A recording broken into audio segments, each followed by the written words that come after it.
how are you doing? Hey, Hello. how are you?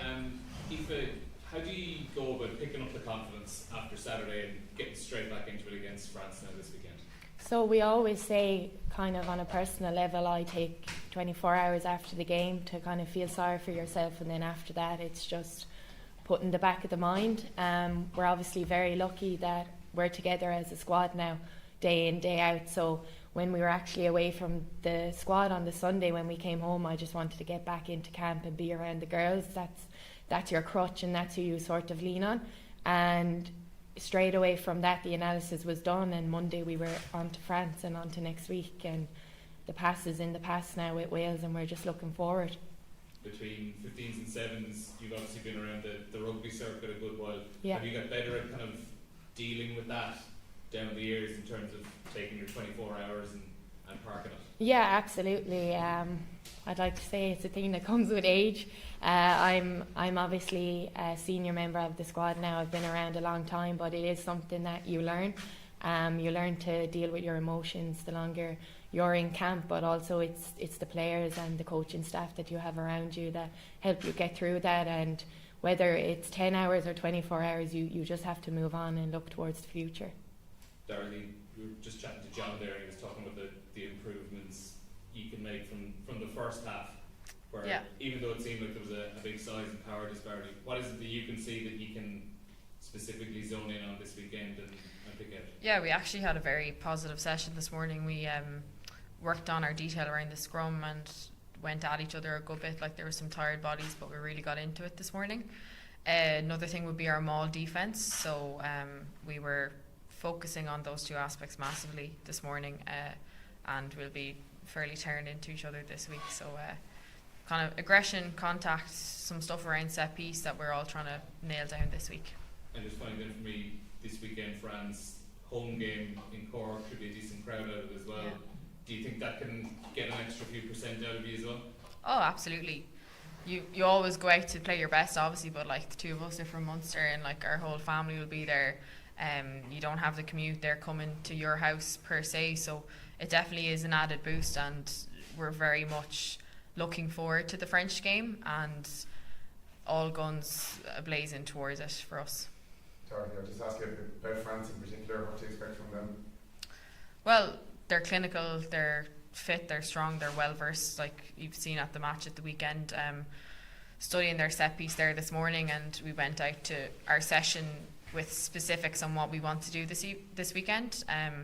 We know that they're a big force, but we're not the Fighting Irish for no reason, so we truly intend to bring that. And Aoife, just a similar question. On Yeah. the home game, Musgrave Park, and having that occasion, is that something that helps you lift the spirits this week? Yeah, absolutely. Like, we have great memories in Musgrave Park. We've great memories last year from the Six Nations, and as Darrow mentioned, we're two Munster heads. We're coming off the back of Interpro win in Musgrave Park, so it does hold good memories for us. And just having the home crowd there, having our family there, we're relying a lot on the public support, and we know we do have a lot of supporters out there, and they're quite positive around our squad. So we're hoping just people come out in force and really get behind us this weekend.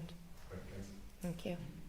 Dorothy, the dominance of the Welsh pack in the first half was almost a bit reversed in the second half. You were so much more impressive. What happened there? Was that a leadership meeting at half time? Was it a tactical thing? What was the key to reversing that?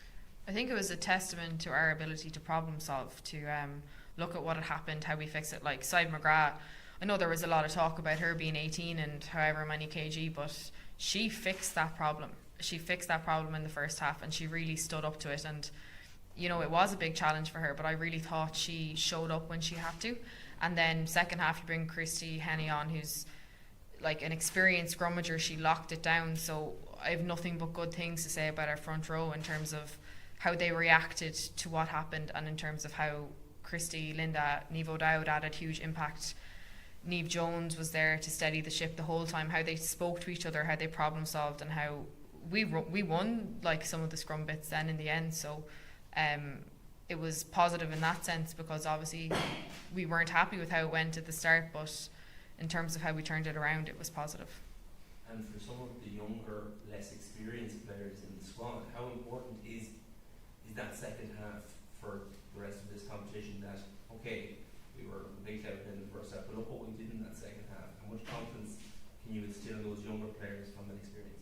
Yeah, I think it's we write our own narrative, and in terms of how we showed up in the second half is testament to what is in this team and how we react and how we hold ourselves. And that's very much, in terms of what you saw in the second half, that is very much how we're going about things this week in the lead up to France.